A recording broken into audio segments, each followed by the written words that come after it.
ये आकाशवाणी है। कार्यक्रम स्पॉटलाइट में प्रस्तुत है वाणिज्य और उद्योग मंत्रालय में राज्य मंत्री अनुप्रिया पटेल के साथ आकाशवाणी संवाददाता भूपेंद्र सिंह की बातचीत। भारत आजादी के 75 वर्ष पूरे करने जा रहा है। आगे आने वाले वर्षों में आप कैसे भारत की परिकल्पना करते हैं जो देश को वैश्विक पटल पर एक नई पहचान दिलाने में मददगार साबित होगा? 15 अगस्त 2022 को भारत अपनी आजादी के 75 वर्ष पूरे करने जा रहा है। आजादी का अमृत महोत्सव पूरे देश के लिए जन भागीदारी का एक आंदोलन बने। देश के कोने कोने में आजादी के 75 वर्षों को हम धूमधाम के साथ मनाए भी, और आजादी के लिए कितना कड़ा संघर्ष स्वाधीनता संग्राम सेनानियों ने किया, उससे प्रेरणा लेते हुए देश को आत्मनिर्भर बनाने की दिशा में 130 करोड़ भारतीय एक साथ मिलकर चले, ऐसा आह्वान माननीय प्रधानमंत्री श्री नरेंद्र मोदी जी ने किया है। हमारे मंत्रालय की भी यही सोच है कि हम आजादी के अमृत महोत्सव में अपना योगदान दें और किस प्रकार भारत सरकार का वाणिज्य एवं उद्योग मंत्रालय अपनी विभिन्न योजनाओं के माध्यम से, विभिन्न कार्यक्रमों के माध्यम से भारत को एक आत्मनिर्भर, अग्रणी, सशक्त और समृद्ध राष्ट्र बनाए, इसके लिए हम प्रयास कर रहे हैं। और यही हमारी परिकल्पना है कि आने वाले समय में भारत दुनिया के तमाम देशों को उनके भविष्य को उज्जवल बनाने की दिशा में भारत संदेश भी दे।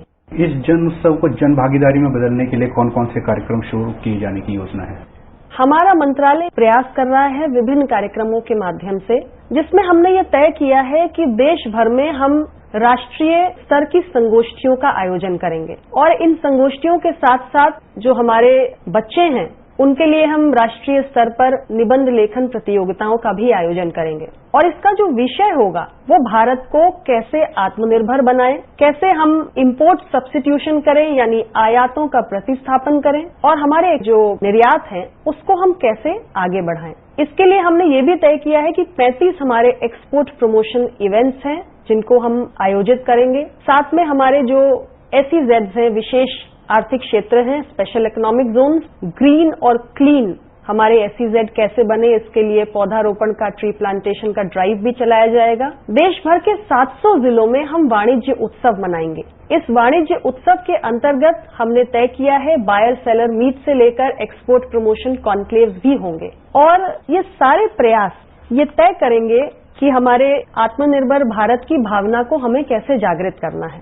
हमारे मंत्रालय के अंतर्गत बहुत सारे कमोडिटी बोर्ड्स भी आते हैं। टी बोर्ड है, कॉफी बोर्ड है, स्पाइसेस बोर्ड है, रबर बोर्ड है, इसमें लाखों की संख्या में प्लांटेशन वर्कर्स काम करते हैं। उनको भी हम विभिन्न कार्यक्रमों के माध्यम से ये संदेश देंगे कि from farm to foreign land हमें कैसे आगे बढ़ना है, उसमें हम क्या योगदान कर सकते हैं। तो ये तमाम किस्म के कार्यक्रम हैं जिसकी एक संकल्पना हमने मंत्रालय में तैयार की है। आजादी के अमृत महोत्सव के उपलक्ष्य में इन सबको हम अंजाम देंगे।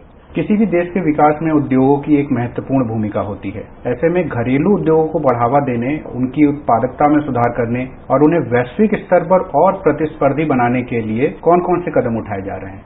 हमारे अपनी डोमेस्टिक इंडस्ट्री को प्रोटेक्ट करना और डोमेस्टिक इंडस्ट्रीज को प्रमोट करना, ये किसी भी देश की प्राथमिकता होनी चाहिए, और भारत सरकार के वाणिज्य और उद्योग मंत्रालय की भी ये प्राथमिकता है। इस दिशा में हम काम भी कर रहे हैं। हमने प्रोडक्ट लिंक इंसेंटिव स्कीम को इंट्रोड्यूस किया है, और इस योजना के अंतर्गत भारत कैसे एक मैन्युफैक्चरिंग और एक्सपोर्ट हब बने, इसके लिए हम प्रोडक्शन वैल्यू पर 5 से 6% का इंसेंटिव दे रहे हैं। ज्यादा से ज्यादा मैन्युफैक्चरिंग आगे बढ़े, और हमारे जो इस वर्ष की बजट घोषणा रही उसमें 1,97,000 करोड़ का हमने एक आउटले भी इसके लिए घोषणा की है, उसको भी लाने का काम किया है। इसके अलावा ईज ऑफ डूइंग बिजनेस की दृष्टि से हम लगातार अपनी रैंकिंग में बढ़ोतरी कर रहे हैं। जो वर्ल्ड बैंक की ease of doing business report है उसमें हमने देखा कि भारत ने कैसे 142वीं पोजीशन से 63वीं पोजीशन पे उछाल दिखाई है। तो कैसे हम प्रोसीजर्स को सिंप्लीफाई करें, कैसे हमारा जो डॉक्यूमेंटेशन है वो हम कम से कम उसके सबमिशन की जो कंप्लायंस है वो रखें, डिजिटलाइजेशन की ओर बढ़े, ये सारे प्रयास इसीलिए किए जा रहे हैं कि हम अपने घरेलू उद्योग को कैसे बढ़ा सकें। इसके अतिरिक्त मैं चर्चा करना चाहूंगी जो हम एक नेशनल लेवल पे इंडस्ट्रियल कॉरिडोर की पॉलिसी बना रहे हैं, उस पे काम कर रहे हैं। 11 इंडस्ट्रियल कॉरिडोर्स हैं जिसको हमने आगे बढ़ाना है, इस पर काम चल रहा है और वर्ल्ड क्लास मैन्युफैक्चरिंग हब हमारा देश बने, इसके लिए प्रयास है। इसके साथ ही इंडिया इंडस्ट्रियल लैंड बैंक एक ऐसा हमारा कदम है जिसके माध्यम से अब कोई भी इन्वेस्टमेंट करना चाहता है तो लैंड की उपलब्धता के संबंध में उनको आसानी से जानकारी प्राप्त हो जाती है। तो ये तमाम कदम भारत सरकार ने उठाए हैं। भारतीय वस्तुओं और सेवाओं के निर्यात को नई ऊंचाइयों तक पहुंचाने और देश को एक प्रमुख वैश्विक निर्यात हब बनाने के लिए क्या क्या कदम उठाए गए हैं? ये बिल्कुल सही बात है कि हम भारत को निर्यात की दृष्टि से अग्रणी बनाना चाहते हैं। माननीय प्रधानमंत्री श्री नरेंद्र मोदी जी ने आह्वान किया है कि हम $400 बिलियन तक एक्सपोर्ट्स को लेकर जाएं। कुछ दिनों पहले इस संदर्भ में एक बहुत बड़ी संगोष्ठी भी हुई थी जिसमें हमारे एक्सपोर्ट के इस क्षेत्र से जुड़े हुए जितने भी स्टेक होल्डर्स हैं सब वर्चुअली माननीय प्रधानमंत्री जी से जुड़े थे, जिसमें कई देशों में हमारे मिशंस के अंदर बैठे हुए एम्बेसडर्स भी शामिल थे और बड़े स्पष्ट रूप से ये संदेश माननीय प्रधानमंत्री जी ने दिया है कि $400 बिलियन तक एक्सपोर्ट्स को कैसे बनाना है। उसके लिए एम्बेसडर्स को भी ये कहा गया कि आप, क्योंकि आजादी का अमृत महोत्सव है इसलिए 75 की संख्या बहुत महत्वपूर्ण है, तो 75 ऐसे कौन से नए उत्पाद हो सकते हैं कि जिन देशों में वो हैं वहां पर उसकी रीच, उसकी मार्केट एक्सेस हम बढ़ा सकते हैं, उसको आइडेंटिफाई करें और इसमें जो हमारा इंडियन डायस्पोरा वहां पर है उनसे भी संपर्क करके इसको समझने का प्रयास करें।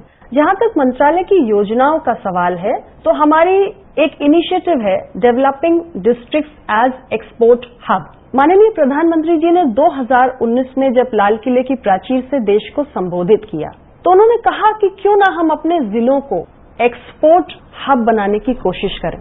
यानी हमारे देश के ऐसे बहुत सारे जिले हैं जिसमें कोई ना कोई उत्पाद ऐसा अवश्य है जिसमें एक्सपोर्ट पोटेंशियल है, तो हम हर एक जिले को एक एक्सपोर्ट हब बना सकते हैं और इस जिम्मेदारी के तहत जो हमारा डायरेक्टर जनरल फॉरेन ट्रेड है वो राज्यों की सरकारों के साथ एंगेज कर रहा है। जिला स्तर पर हम आइडेंटिफाई कर रहे हैं, चिन्हित कर रहे हैं ऐसे उत्पादों को जिनका एक्सपोर्ट पोटेंशियल है, उसे तमाम तरीके का सहूलियत देकर हम बढ़ाना चाहते हैं। तो एक हमारी ये योजना है।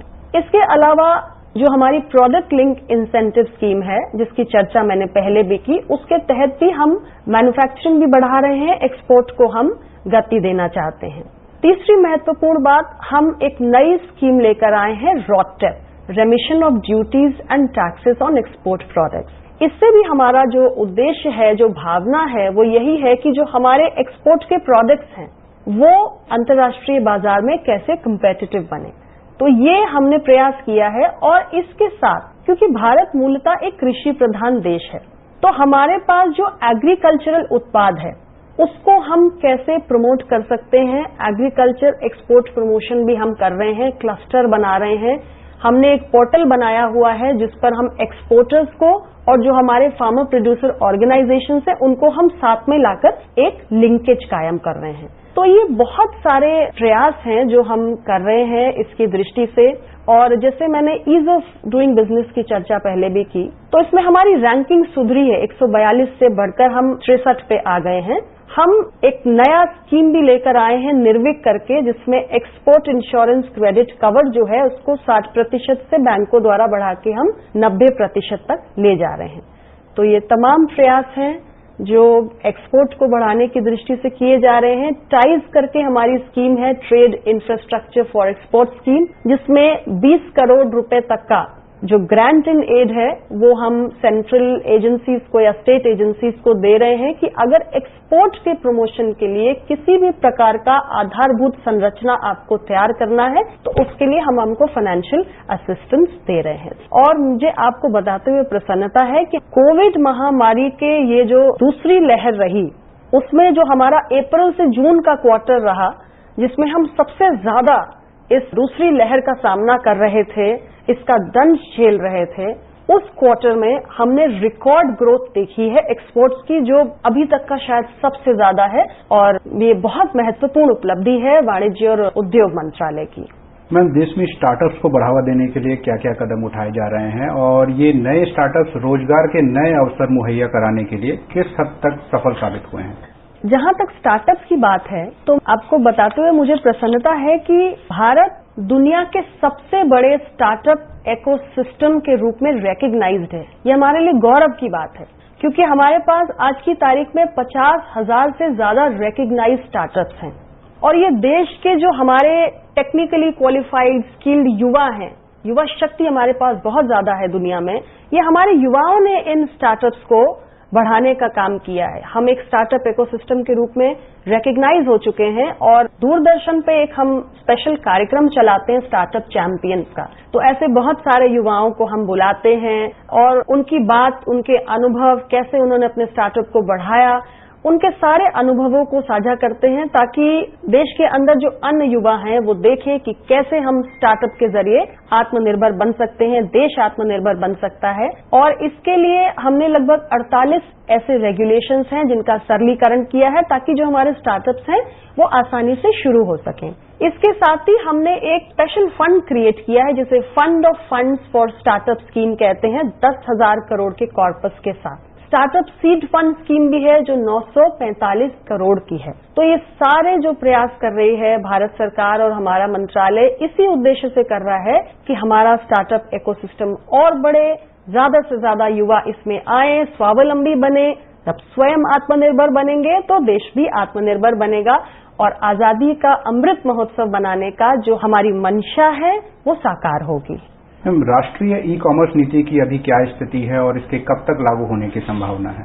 नेशनल ई कॉमर्स नीति जो है उस पर हमने बहुत सारा स्टेक होल्डर्स के ओपिनियंस लिए हैं, उनके सुझाव लिए हैं और उन सबको इनकॉर्पोरेट करके हमने उसका एक ड्राफ्ट सर्कुलेट किया हुआ है जो इंटर मिनिस्ट्रियल कंसल्टेशन से होकर गुजर रहा है और इस पर थोड़ा सा समय जरूर लगेगा, लेकिन हम बहुत गहनता से अध्ययन करके इसको लाना चाहते हैं ताकि हम अपने जो छोटे कारोबारी हैं या जो बड़ी कंपनीज हैं या जो हमारा कस्टमर्स है सबके बीच में एक हमको संतुलन बना के सही दिशा में काम करना होगा।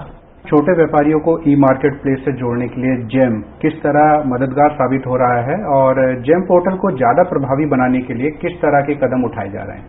जेम पोर्टल आज भारत सरकार की एक ऐसी पहल है जो देश भर के अंदर बायर्स को, सेलर्स को पेपरलेस, कॉन्टैक्टलेस और कैशलेस अनुभव प्रदान कर रही है। 6,90,000 से ज्यादा जो एमएससीज हैं, बायर्स, सेलर्स, सर्विस प्रोवाइडर्स, वो इससे जुड़ चुके हैं और हमारी कोशिश है कि ज्यादा से ज्यादा और लोगों को हम इसमें जोड़ें और छोटे जो हमारे सर्विस प्रोवाइडर्स हैं या सेलर्स हैं उनको जेम के जरिए हम ये भी सहूलियतें देते हैं तमाम किस्म की कि मान लीजिए हमारा कोई ऑर्डर वैल्यू है, परचेज है जो 200 करोड़ से कम की है तो उसमें हम ग्लोबल टेंडर स्वीकार नहीं करेंगे, या कोई भी ऐसा प्रोडक्ट है जिसके अंदर हमारे पास पर्याप्त लोकल कैपेसिटी है तो हम बिड के लिए जो हमारा ए क्लास का डोमेस्टिक सप्लायर होगा उसको ही हम एलिजिबल मानेंगे। तो जेम अपनी ट्रांसपेरेंसी के लिए, अपनी एफिशिएंसी के लिए और अपने पेपरलेस, कॉन्टैक्टलेस, कैशलेस स्वरूप के लिए अपनी पहचान बना चुका है और बहुत ही सक्सेसफुली चल रहा है। ऐसा कहा जा रहा है कि ई कॉमर्स कंपनियां बाजार में अपनी मोनोपोली का इस्तेमाल कर वस्तुओं पर भारी छूट प्रदान कर रही है। ऐसे में छोटे व्यापारियों के हितों का संरक्षण करने के लिए क्या क्या कदम उठाए जा रहे हैं? देखिए, ये सच है कि समय समय पर हमें ऐसी शिकायतें, ऐसे ग्रीवेंसेस सुनने को मिलते हैं कि जो बड़ी कंपनियां ई कॉमर्स प्लेटफॉर्म पे आ चुकी हैं उनके कारण जो हमारे घरेलू स्तर के छोटे व्यापारी हैं उनके हितों की अनदेखी हो रही है, या कहिए कि जो हमारे बड़े प्लेयर्स हैं वो ज्यादा कोई अनफेयर एडवांटेज ले जाते हैं। लेकिन सारी बातें मंत्रालय के संज्ञान में हैं और हमारी ये कोशिश होगी कि हम ऐसा अपना एक व्यवस्था विकसित करें जिसमें एक तरफ हमको अपने कस्टमर के लिए भी ध्यान रखना है कि क्लाइंट के लिए कि उनके पास ज्यादा चॉइसेस हो, ऑप्शंस लिमिटेड ना हो, अफोर्डेबल प्राइसेस हो, लेकिन इसके साथ ही साथ जो हमारे छोटे प्लेयर्स हैं, बड़े प्लेयर्स हैं, सब कैसे संतुलन में